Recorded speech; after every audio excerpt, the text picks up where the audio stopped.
going on, y'all? It's Marketing Main Podcast. I'm your host, Brian from the Mirai. I'm here with my co-host. I'm Avery. What's going on, everybody?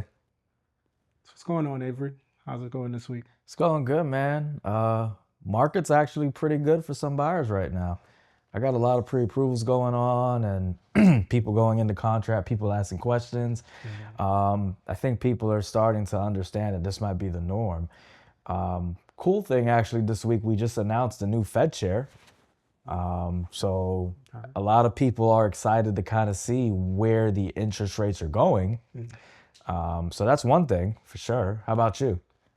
Pretty good. I was just about to ask, how did is Jerome Powell still gonna be like involved, or is he totally out? No, he's out. I think by the time we put this podcast out, he'll be out. Okay. I'm not sure if he's going to still be around, lingering anywhere, but he's not going to be in charge of anything, or we're not going to be seeing him anymore when the Feds make decisions. It's supposed to be Kevin Walsh now. That's what we're going to see. Okay. So for me, I mean, it's been a pretty good week. Pretty slow on the business end. It's been, graduation season is coming up, so I'm trying to, get more into that, on the side. But as far as business, I mean, we've got networking events, just trying to network people more and, put my name out there. Any wins and lessons? I don't think I have any for this week, to be honest with you. I think one lesson I do have that I would like to share is, as an entrepreneur in entrepreneurship, always trust your instinct and always trust your gut. I was actually having a conversation with my mentor not too long ago today, and he was like, you got to trust your gut, you got to trust your instinct sometimes. So that would be for me, like, not second guessing yourselves. Like, if this is what your gut's telling you, like, go with your gut and trust yourself 100%. That's pretty much my biggest lesson that I have. That makes sense. I mean, to your point, entrepreneurship could be really hard sometimes, man. And it's like, I mean, you're basically full-time entrepreneur now, right? Yeah. Yeah. So it's like doing mortgages and all the time and trying to hustle all the time. It's got to be tough. Like, do you ever get a chance to like just be Avery, just chill out, go, drink a beer, go watch a movie with your wife? Like, I mean, lately, I'll be honest with you, since I've been in the beginning stages of everything, I have been struggling a little bit with finding that life-work balance. Because I'm in the entry of my field. And, when you're in the entry part of your field, it's like you have to dump a lot of time into this. I've been finding little ways to kind of like, okay, well, I'm not going to do anything this time. I'm going to relax. I'm going to hang out with my wife. But every time when I'm doing that, I find myself like, oh, wait, I forgot to do this and I forgot to do that. And I'm not realizing like it's not an urgent matter that I have to do it at that very moment. So I'm still structuring myself that way too, man. And, eventually I will get used to it and I will find that schedule. It's all about urgency, right? Like what has to get done and what could be done later. Like for my videos, when I post them, it's like, it's not an immediate thing, but I try to do it within a 24-hour time span. So it doesn't mess up the algorithms or anything like that. Yeah. Do you think like being full-time entrepreneur and, we were talking last week, I think about, that Caribbean laid back, hang out, we partying, we chilling, whatever happens mindset. In America, on the contrary, it's like we're more like, we got to go. We got to get this money. We got to become a millionaire. If you're a millionaire, you want to be a billionaire. You want to be a trillionaire next if you're Elon. Yeah. So like, what do you think that mindset is like toxic for us as humans, in your opinion? In a way, yes, I do. Because you got to remember, money isn't everything. Money is just a financial tool that we need to get the things that we want. Like, if you don't have things to buy, what good is money? You know what I mean? Like, that's just the reality of it. So I feel like it is a bit of a toxic trait. But at the same time, it's how you delegate yourself. Because, I mean, we need money, but we need money to have things that we want. Like, imagine if we didn't have money, there would be some other sort of currency or something else in the world that we would have to trade to get the things that we want. Don't get me wrong, like I love the hustle, you know, like coming from our backgrounds and our living in New York City and just starting in New York City. Like New York City is all about the hustle. You see it in movies, and you've been seeing it in movies and TV for years and decades. Like everybody's on the move, everybody's just walking, ain't nobody, you know what I mean? But that's America. America's a business. So, I mean, I'm curious to know, like, and I'll say this, and he didn't ask me to say this, but one thing I give you credit for that I've noticed, you know, you're newlywed, and I feel like I don't know anybody that's like a full-time entrepreneur really trying to get it that makes sure they prioritize going home and spend time with their wife like you do. Like I think, and that's like a real like shout out to you. And like I said, he didn't tell me to say this. I hope my wife heard that. Like he goes out of his way. I mean, he has to go to. I know some realtors and mortgage people that go to 3 networking events a day. Like they're always out, and I'm like, there's no way. Like there's no way you got kids and a wife, and if you do, she must be doing something else. Yeah.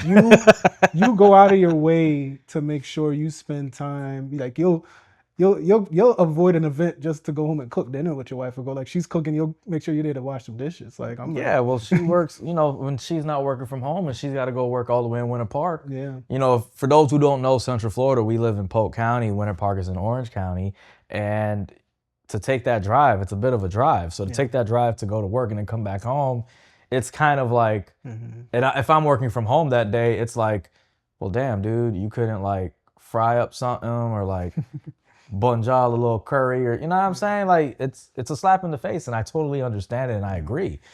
I mean, I do that sometimes too. I'll go to like 2-3 events in a day, but it has to meet that certain time frame to like, I can't be at it past this time or whatever, you know? And it's all about finding that balance, because I'm not perfect. And there are times that she get at me and she's like, can you spend time with me?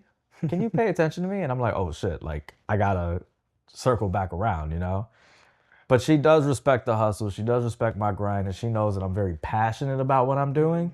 And I always explain to her, I'm like, look, this isn't gonna be forever. I have to build this now so that we can be comfortable later. You know, like that's the biggest thing. Preach. I got a toxic question. I don't like toxic questions. Do you think, how do I phrase this? All right. Do you think, and maybe you're the wrong person to ask this. Maybe you got to ask like our wives or, you know, our girlfriends, whoever, like, and I'm talking in general, like, can it ever really be like enough in your opinion? Like if you really give them that time, do you think they'll be like 100% happy? As in like you give them the time, but then they still want more? Yeah. There's no such thing as never enough time. Okay. Or there's never such thing as too much time. I mean, when it comes to your spouse or your loved ones, that's time that you can never get back. You know what I'm saying? Like time costs more than money. This guy should write a book.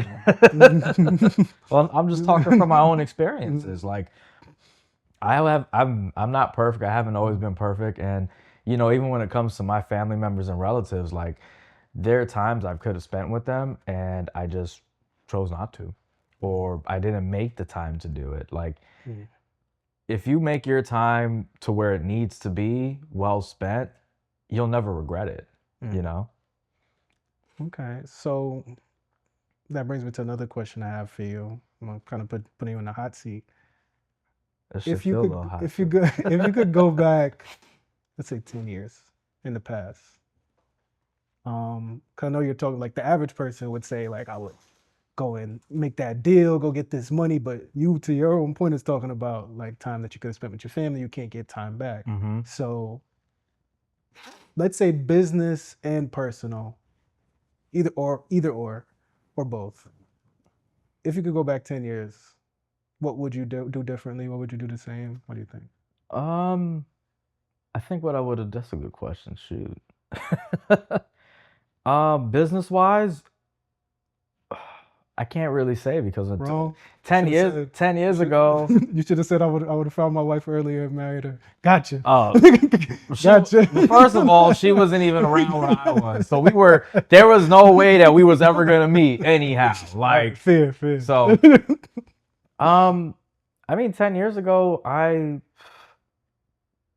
don't really have, like, if you're talking from 2026 to 2016, I can't say I would change anything because I was learning and I was growing. Like, you got to think about it, bro. I'm only 31, so like I graduated 2013. Yeah, I'm a kid, but some people I'm an old adult. Like, I got kids that call me Unc, and I'm like, bro, I'm not an Unc. I can't say I would change anything too much because if I didn't go through what I went through and have those experiences that I had career-wise, I would have never been able to grow. I would have never been able to learn. And you can't just go to somebody and be like, give me all the answers or like, it doesn't work like that. You have to learn from your own struggles, or you have to learn from your own situations. Not everybody's situation is going to be the same. Not two people are going to be all the same. Maybe one thing I would change though for myself personally, I probably would have changed the people I was around if, I knew better back then compared to now, because the people that I knew 10 years ago, a lot of them ain't doing nothing,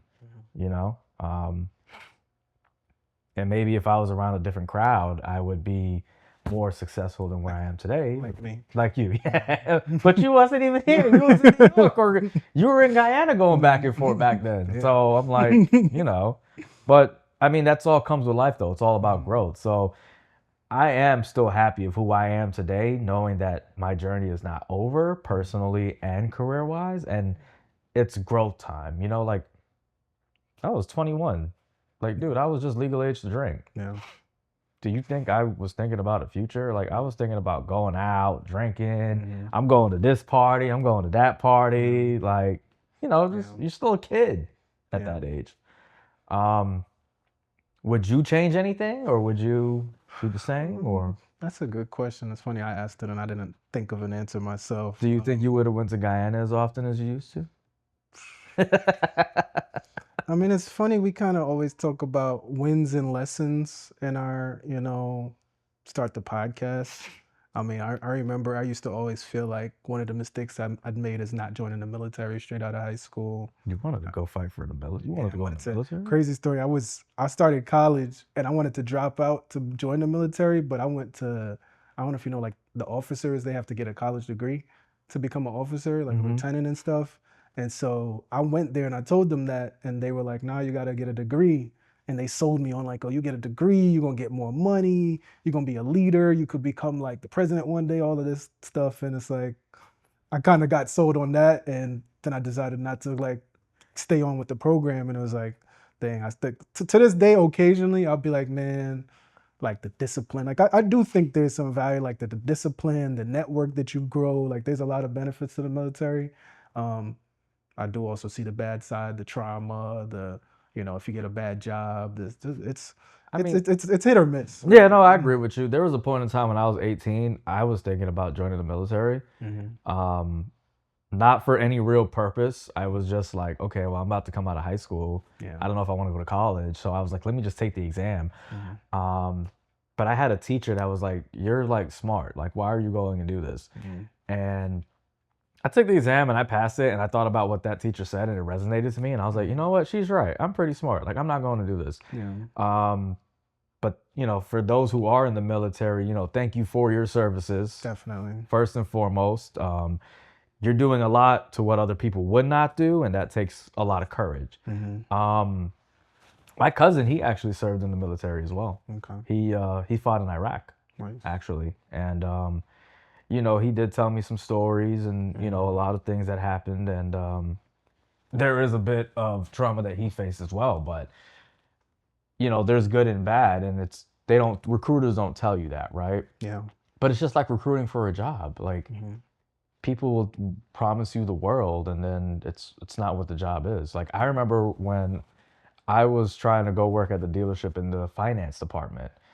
And they told me I had to shave my beard and all this stuff. And I did shave my beard for it because I'm like, okay, this is an opportunity for growth. I could do whatever. And when I got there, it was nothing to do with finances. Mm-hmm. I was just making sure that they signed the contract, and I was putting mats in people's car and making sure they had the guide for the specific model and all that stuff. I literally went that same day and I never went back. Because I was like, this is a lie. Yeah. So I lost my train of thought. That was a funny story. So I mean, one of the other things I wanted to talk about today, I mean, we've been kind of talking about like that work-life balance and what goes on as an entrepreneur. Do you think entrepreneurship is for everybody? No, absolutely not. Because it takes a lot. Like, you're going through so many mixed emotions. Depending on what your field is, whether it's real estate, life insurance, if you're in tech, or if you're in one of those fields where, you know, you're made a product and you're trying to sell to people, like, you don't get paid unless you get a deal. You don't get paid unless you sell anything. And the beginning stages are tough because I'm facing it right now. It's like, you don't have credibility to a lot of people. A lot of people don't know if they could trust you. You're constantly thinking in your mind, am I going to make it? Am I going to fail? Is this for me? Is it worth it? Yeah. And you have to be not only emotionally strong about it, but you have to have the right support system. Yeah. Like, if somebody else can't see your vision, they're going to be like, you shouldn't do that. You should just go to work or do whatever. Like, you know how many times I would tell people that I know, and I'm like, yo, I'm going into this full time. Like, I'm going into the mortgage industry, the real estate industry full time. I'm going to come hit it head forward. And they were like, the main thing I would always hear from people is, oh, but the market and this and that. But I look at it like this, right? Because people in this market are still doing very well and are still very successful. Yeah. And they've been doing it for quite a while. It's not like they just got up one day and is like, oh, I'm going to go start and become successful immediately. No, it's taken time to grow, and they've built that reputation. They've been in the game for so long. Yeah. So I feel like for me, it doesn't matter when you start, it's how long you're in it. Damn, I just went on a little rant right there. But I mean, entrepreneurship, it's not for everybody, but if you're dedicated, you have the right support system, you have the right people, and you have just a creative mindset, I think you can make it. Yeah. You know? I think the only thing I add to that, I do think almost everybody should try entrepreneurship once.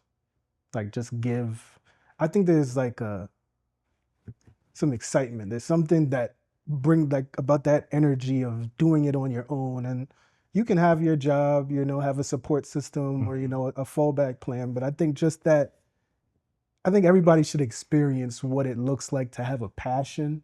And that could be anything. That could be a financial goal. That could be an art form. You want to be a music person. You want to do, you know, video or whatever. Oh, music's the biggest thing when it comes to entrepreneurship. Yeah, but I think everybody that at least gives it a shot deserves some level of respect, because it's an interesting thing to do, and it's one of the hardest things. Like, I agree. You know, and it's so I think everybody should at least give it a shot, give himself a chance. Like, no, you know, to see what that I 100% agree with you. Like, you should give it a chance, because you don't know what you're ever going to do or what comes out of it. And if you at least don't try, you'll never know. Like, I feel like if you never try, then you failed already. Yeah. You don't have the option to say, like, well, what if I fail? Like, you ain't doing it right now, so you're already failing. You know what I'm saying? Like, yeah.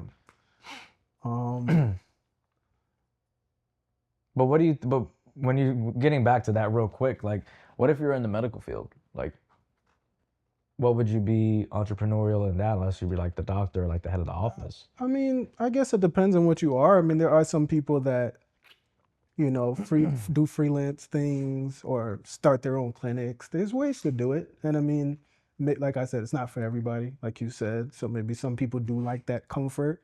And to be honest, I think if you do have like a super stable career, you're a doctor, you're a lawyer or something, you don't necessarily have to be like, for me, software engineer. I didn't want to be an entrepreneur as a software engineer because that's like me doing the same thing twice.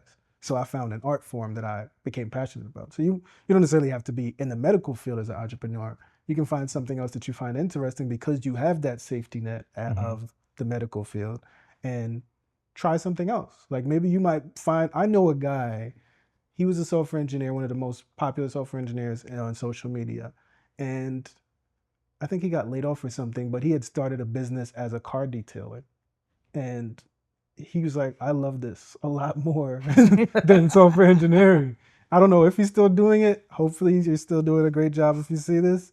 But hey, you never know. You might just like sometimes it's like about that work-life balance thing. We're so accustomed to like we want to be millionaires. And sometimes, like, in the Caribbean, these other places, people be having a business. They got a little restaurant, a little barbershop, whatever they doing. All they want to do is make enough money to pay their bills, go and chill on the beach with their family. That's all I care about. And that's some people are like that. We have a hard time with that, I think, as Americans. But I do think it's in us as human beings. I just feel like we got to figure it out. Yeah, no, definitely, because it's like we said earlier, time is the most valuable thing. Yeah. Last, I guess, serious question I would ask you. Mental health check. How you doing? Mental health? Yeah. My mental health's good. That's one of the I actually, so coming from the Caribbean background like we both do, when it comes to like men and mental health, like we're not supposed to like have that conversation or that talk. But as an adult, you have to focus on your mental health, especially for men. Yeah, it's important. Like mental health is definitely a serious thing. And I feel like if you've never been to therapy, you should go to therapy. Yeah. Talking to your friends isn't always the best source of therapy because your friends know you, right?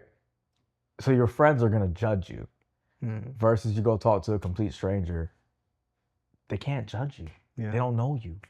They're just there to actually listen. Because sometimes when somebody's going through a problem, like if you're going through something, let's say, for example, a lot of people sometimes will take that situation and make it about them. And it's like, that's not what I called you for. Yeah. Or if you can't relate to the situation, which is fine, but you can't give sometimes advice. Like sometimes you're not asking for advice when you're going through an issue and you just want somebody to talk to. You just want somebody to talk to listen, to feel that emotion that you're having. And you cannot know anything about that situation at all. Like, for example, for people who have lost a loved one, like their parents or something. My parents are still alive, thankfully, and well. I can't relate to somebody who's been through that or going through that, but I can listen. Yeah. And, just be there to lend a helping ear. I can't say, I know how you feel, I know how this feels, because I don't. And, some people don't have the same relationship with their parents or loved ones. You know what I mean? Yeah. Like, how about you? How's your mental health? It's pretty good generally. I do think therapy is important. I do think podcasting has been a little therapeutic for me. I've had a long week at work, pretty tough week to be honest, but in my regular job, but it's... You felt like picking shit up and throwing it around? Sometimes, honestly, but it's just, I feel like just having an opportunity to just, shoot it with a friend and, talk. And, I think we've been talking about podcasting last week. I think you get the opportunity to just learn more about your co-host, and, you build a relationship that I think, people need.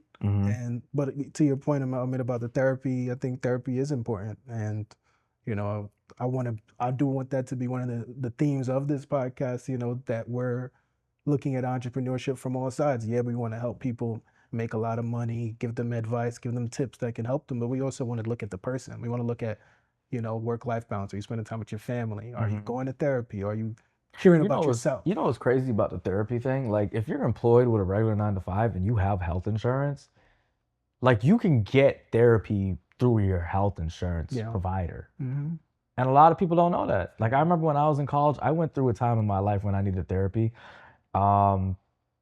And the college paid for it, like for me to go through with it and do everything. Like, and it helped me get through that time in my life. So, I mean, it's nothing to be ashamed of. It's nothing to be like, oh, you're a tough guy. No, everybody needs therapy, bro. And maybe you don't have to go speak to somebody licensed. You might find your own way of doing it, but it's just important that you find your way. Yeah. You know? Okay. So I know we have an event with Fluid Mortgage next week. Shout out to Fluid Mortgage. You know, you guys have a big networking event coming up next week. You want to tell the audience about it a little bit? Yeah, so next week, Wednesday, we have an event at Debonair for all entrepreneurs, whether you're a realtor, lender, title company, anything entrepreneurship. And if you love networking, it is the room to be in. My VP, Raj, shout out to Raj, he's been doing this event actually in New York for quite some time now. It's been a big hit. And, you know, the city of Orlando, we haven't had anything like that in such a long time. So we're just trying to bring all the entrepreneurs together in the Central Florida area. That means whether you're in Tampa, Melbourne, and he's actually coming all the way from Melbourne, by the way. Wow. So good luck to him driving back on the I-4 and 417. But yeah, it's going to be a good event. I'm actually very excited about it. I've invited a few people who I haven't seen in a very long time that I worked with professionally back when I was in banking and stuff. So I'm really looking forward to seeing them. And it's going to be at Debonair. So Debonair is a really hot spot in Orlando right now, and it's a dress to impress event. So I'm very happy about it because in our first few episodes, when I would talk about people not dressing up, which I think I might see one or two people, but I'm not going to call them out on the next episode after. I'm just excited about it. I'm thrilled. I mean, I can't wait to meet all these people and network and, you know. So I should throw on my best, my freshest, cleanest, newest Nike Tech with the do-rag. I mean, if you want, and that's how you want to advertise Mirai, then yeah, go for it, dude. I should. But you might call me out on the next podcast. You know this? Yeah. No, I'm gonna definitely call you out on it and everything else. So when did you say the event is again? It's Wednesday, May 20th. Wednesday, May 20th. Okay, what time? It's gonna be from 4 p.m. to 6 p.m. Okay. So it's kind of like if you're from Orlando, you're from the Central Florida area, and you used to go out on Wednesdays, think about like Wind Down Wednesday kind of vibe. Okay. The beginning of it, because at one point Wind Down Wednesday went like, and everybody was just wearing like shorts and jerseys. Like it wasn't that same atmosphere. Yeah. Okay. Yeah. So Debonair Wednesday. Hope to see you guys there. If you're a fan of the podcast, or you've been listening to us, and you're there, come say hi. We'd love to meet you and connect and see how we could all do business together. I mean, you never know. We might find the next person for the podcast in there too. Definitely. You know, that's something that I really want to get into soon. I think, you know, there's so many people we want to talk to, and I do think that's probably is going to be a good opportunity to chat with some people and get some good ideas of guests that we can have. You know, maybe in a couple weeks. Definitely, we'll definitely be looking into doing that. Yeah. Yeah. Quick hit for you. Have you seen the news lately about the Audemars Piguet Swatch collab? I haven't seen it on the news, but I've seen it on my social media. Okay. And it's, correct me if I'm wrong, because I've seen a clip that somebody shared of it. So is it like a pocket watch? It's like, so, all right, quick for whoever doesn't know if you lived under a rock. Audemars Piguet, which is like a very affluent, you know, watch company. It's bougie. Bougie, you know, 40,000 and up watches for the Royal Oak, which is like their, you know, their brand. Everybody loves that, you know, sort of octagon shape. So did you just say it's $40,000? Yeah, 40 up. $40,000? Yeah. Well, 30. I'm sure you could get one for 30. That doesn't make a difference whether it's $30 or $40,000. I'm sure you could get one for 30. Bro, the cheapest a Rolex is cheaper than that. Definitely. So $30,000, $40,000 for a watch to tell time when you telling me I have a perfectly good iPhone in my pocket, or I got this watch right here that does the same thing. That's true. So they have their popular shape, that the Royal Oak shape, and they're doing a collab. I don't know if you know about Swatch, but they had a collab with Omega. I think it was earlier this year or last year, where they came out with like a cheaper version of their watch that I thought was pretty nice. So like last week they started putting out, they were like AI mock-ups of the Audemars Swatch collab, and it looked like a bunch of different colorways of the Royal Oak, and it looked really nice. But there's like a big fork in the road going on because you have the people, the bougie people that you're saying that did spend. I think there was DDG, there was a bunch of rappers and athletes that were saying like, this cheapens the brand. How could you? I'll never shop with AP again because you guys, you know, if I could have got this, because originally they were saying it's going to cost like $400. So if you imagine you spent $40,000, even more if you bought it resale, 100,000 and up on something that's now out for at least a similar look for like 400. How would you feel? What's your take? Whoever spent $40,000 on a watch is a. We're gonna bleep that part out because that was like, yo, I'm just frustrated about hearing somebody spending $40,000 on a watch. Mm-hmm. And in my industry, like mortgage guy, right? I'm real estate. I'm like, did you know you just had your down payment and closing costs and then some? Mm-hmm. Like, you know what I'm saying? Like, did you know you could have paid off your credit cards? Mm-hmm. Like, well, you think you're saying that now, but like 10 years down the line, maybe you have your second kid. Maybe you have got closed like a great deal all year. You're the biggest broker in Orlando. Yeah, I want to celebrate with the $40,000 watch. Maybe let's be realistic. $40,000 watch, right? Now, if it's like a Rolex watch, that as long as you don't put diamonds on it and all this like engravings and stuff, and it holds value, then yeah, maybe. But if I'm in that sector of my life, you know what I'm saying, to when I can afford luxuries like that, because it could be one of those watches that like they made a limited amount of, like a Rolex, and it'll be worth something eventually. So because watches appreciate. So would you say you agree with the people that are like upset that it just kind of cheapens the brand, or do you feel like good for them? Because I feel like it is a slap in the face. Because if you made such a high tier item and then you made a knockoff of it, like most people would just go for the knockoff. Yeah. Which I'm pretty sure maybe that's what those people would have done too. But if you look at it from an investor perspective, if there's only a limited amount of the legit real one out there, and there's a whole bunch of knockoffs, they'll eventually become a market that like people would just want the original and they'll pay the money for it. But my thing is, I feel like one, there already is a market for knockoffs. There's a whole bunch of, I mean, if you know about the super clones, and there's a whole industry for knockoff watches that are made really well. On the other hand, I think there's when you get a nice watch or something nice that's high designer, there's two sectors. You got the people that's just into it because it's bougie and they want to be like you. And if you're headed for that, like the clout generation, Instagram, that's one thing. And I think those are the people that are upset. But I think if you're on the other end, like there's levels to Rolexes. I could walk in with a date just, and somebody would be like, that's a cute little Rolex. But if I come in with, some vintage joint, the presidential with the different custom band, something different. Like if you know, like there's gonna be people that, and I think those people, the people that actually know watches, like I said, I think DDG was saying like, oh, the hoe's not gonna be able to tell the difference. If that's all you care about, then yeah, I get it. Yeah. But also kind of to your point, you bought it stupidly in the first place. If you're really a watch collector, then there's a difference between a Swatch. Like anybody can read and see Swatch. Yeah, but there's a difference. Yeah, because you understand the value of it and stuff like that too when it comes to that. Mm-hmm. Like at some point, I want to be a watch collector. Like I low key want a Rolex very, very bad. Sarah, listen. Well, so she knows this already. Like I've sent her watch stuff all the time, and I've seen you post it on Instagram. Yeah, she'd just be like, "Nah, bro, like we're not doing this."